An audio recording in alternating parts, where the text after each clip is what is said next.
Olá, meus irmãos, Deus os abençoe. É um grande privilégio para mim estar aqui nesta hora.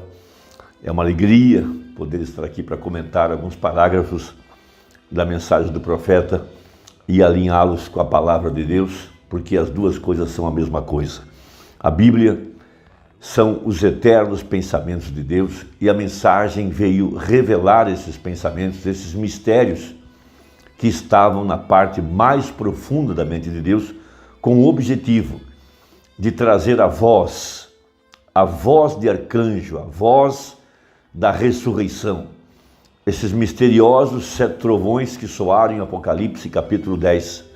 Veja, a voz de Deus que vem para trazer o poder da ressurreição para dentro do corpo de nosso Senhor Jesus Cristo. Jesus havia dito que chegaria a hora. Veja, a hora. Então há uma hora determinada para este grande evento da ressurreição, em que os mortos ouviriam a voz do Filho de Deus. Veja, e aqueles que morreram em Cristo, aqueles que estão na sepultura, ressuscitariam. Mas nesse novo Efésios, de acordo com a profecia, nesse tempo de graça, nesse tempo da redenção, veja, em Efésios 2, veja, e nos vivificou, estando nós ainda mortos em delitos e pecados.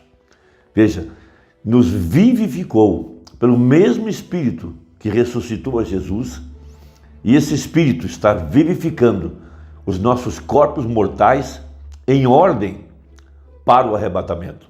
Porque nós estamos nesse terceiro êxodo. Veja, e aqui também temos uma Páscoa. E essa Páscoa só pode ser realizada com a voz de arcanjo, porque é a voz da ressurreição. Então, primeiro, trazendo a igreja viva a esse grande avivamento, esse poder vivificador para levantá-la de entre os mortos e colocá-la na plataforma de arrebatamento pelo poder vivificador. Então, veja, nós estamos nesta hora recebendo a influência, veja, dessa segunda parte do mistério do 7º selo. A primeira parte foi o alarido, foi a vinda do Filho do Homem para se manifestar através do anjo de Malaquias 4. Mas agora, a segunda parte, veja, agora não é mais o profeta. Veja, a mensagem que ele pregou é a mensagem que contém o poder, que contém a voz. Por isso haveria um novo Efésios, pastores, apóstolos, evangelistas, mestres. Veja, para trazer a igreja ao aperfeiçoamento e, por conseguinte, veja, para chamar os mortos da sepultura, porque essa voz soa do corpo de nosso Senhor Jesus Cristo, que é a igreja.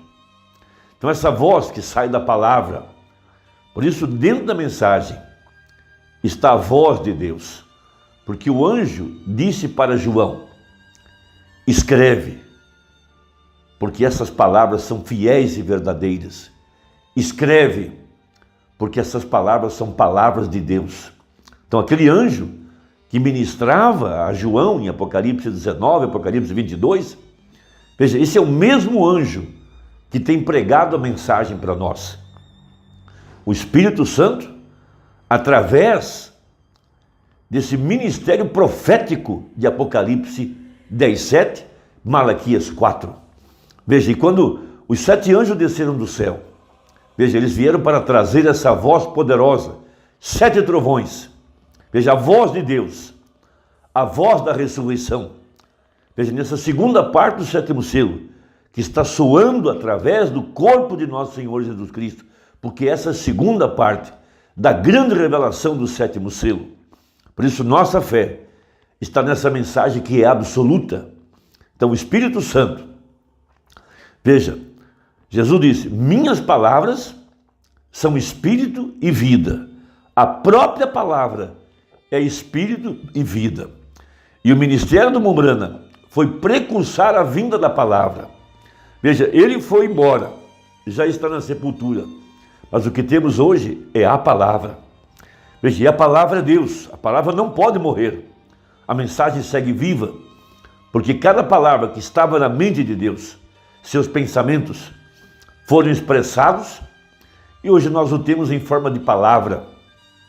E dentro dessa mensagem está essas 7 vozes, esta voz de arcanjo, essa voz da ressurreição, que viria para vivificar a igreja viva, trazê-la em condições de aperfeiçoamento ou de perfeição, através de fé na palavra. Vamos lembrar, o que provou que o irmão Branham era o 7º anjo, que ele de fato estava manifestando o ministério do Filho do Homem, e que provou que ele era uma semente verdadeira, genuína, porque somente a verdadeira semente pode se reproduzir outra vez. Veja, é porque ele creu na palavra e pregou ela tal como estava escrita, e por isso a vida de Jesus pôde se reproduzir outra vez, porque o princípio de Gênesis 1:11 é: cada semente produza segundo a sua espécie, e a vida da semente está dentro dela. Então essa é uma grande revelação. Por isso que Jesus revelou mistérios profundos da vida espiritual, mistérios profundos da eternidade, através da natureza. Veja, a palavra de Deus é uma semente. Dentro dessa semente há uma vida, e esta vida é o Espírito Santo. Então Jesus, uma semente, porque ele disse, se a semente não cair no solo e morrer, fica ela só. Mas se morrer, ela produzirá muito fruto. Então ele era essa semente. Como nós também somos uma semente, plantada pelo semeador, plantada por Deus aqui na terra. Uma semente, e dentro de nós, cada um de nós, há uma semente eleita e predestinada, colocada ali por Deus desde antes da fundação do mundo. E essa semente pode ser chamada também de a palavra. Por isso que a verdadeira igreja, veja, esses predestinados já vieram ao mundo salvos. Veja, e o Filho do Homem desceu numa nuvem e ele veio para reclamar. Veja, esses predestinados, que são os únicos que podem receber o poder da ressurreição, o poder vivificador, eles são os primeiros a serem levantados. Eles são os primeiros a serem vivificados, porque de acordo com a Bíblia, os que partiram, os que dormem em Cristo, não podem ressuscitar sem a perfeição da igreja que está viva. Então essa semente, Jesus, ela morreu no Calvário. E em ordem, a vida que estava dentro dela foi liberada. Veja, e o Espírito Santo, que estava nessa semente, que estava dentro de Jesus, é a água que vem sobre a semente que está em nosso coração, para manifestar a semente que é da mesma espécie daquela que morreu no Calvário. É a mesma espécie dessa que se manifestou aqui no tempo do fim. Veja, Malaquias 4, veja que é uma semente original, porque reproduziu em sua vida a própria vida de Jesus Cristo, provando que era uma semente. O primeiro molho maduro, o primeiro que provou que era um grão, o primeiro que trouxe a ressurreição em si mesma, daquela semente que caiu lá atrás, há 2000 anos atrás. O primeiro que provou que era da mesma espécie. Agora, há outras sementes aqui no campo, que estão recebendo agora a mesma água, essa voz da ressurreição, que sai da palavra, para vivificar essa semente eleita. Então vamos ler Lucas capítulo 8, a partir do verso 10. Jesus explicando a parábola do semeador. Ele disse, a vós, os discípulos, vos é dado conhecer os mistérios do reino de Deus. Veja, que mistério glorioso. Assim como Jesus era uma semente, cada um de nós também somos uma semente plantada por Deus, aguardando a água o Espírito Santo para manifestar a mesma qualidade de semente que caiu no solo. Que coisa gloriosa, que mistério! Quando você pode entender que você também é uma semente, que nós somos sementes. Veja, o semeador saiu a semear. Ele semeou a palavra, claro, porque dentro de nós há uma palavra ou uma semente, que é a mesma coisa. Vejam, vamos dar um exemplo, para que você possa entender. Quando você morre, veja o seu corpo, veja, ele apodrece e volta para o pó. Mas a vida que estava aí dentro vai para outro lugar, para manifestar-se em outra glória, porque somos uma semente. Então esse mesmo mistério estava em Jesus Cristo e foi manifestado quando ele morreu no Calvário, e então o Espírito, a vida, a água, pode ser liberada para vir sobre cada um de nós, os membros das 7 eras da igreja. E aqui no tempo do fim, esses eleitos estão recebendo esse poder, o Espírito Santo. Veja, essas 7 vozes que soaram em Apocalipse 10, a voz de arcanjo, veja, na sua descida. A primeira parte do 7º selo, nós conhecemos, foi o alarido, mas a segunda parte, veja, está soando, dessa mensagem que ela é absoluta, ela é espírito, ela é vida, para vir sobre a semente eleita. Então veja, mas aos outros por parábolas, para que vendo não vejam e ouvindo não entendam. E esta é, pois, a parábola.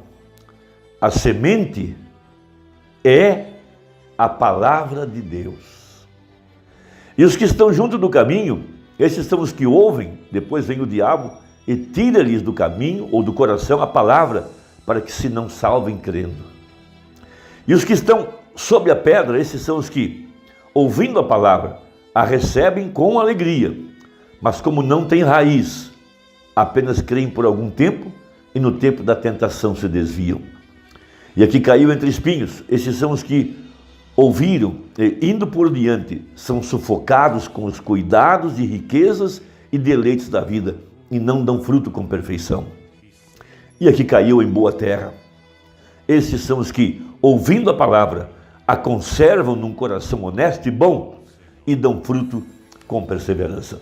Então, dentro de nós está essa semente predestinada, colocada por Deus desde antes da fundação do mundo. Por isso Jesus disse em São João 3, quem não nascer da água e do Espírito não pode entrar no reino dos céus. A água e o Espírito são a mesma coisa. A água para representar o Espírito Santo que vem sobre a semente, sobre nossos corações, para trazer para fora a vida que está ali dentro. Então veja o que diz o profeta na mensagem à era de Esmirna, a partir da página 130.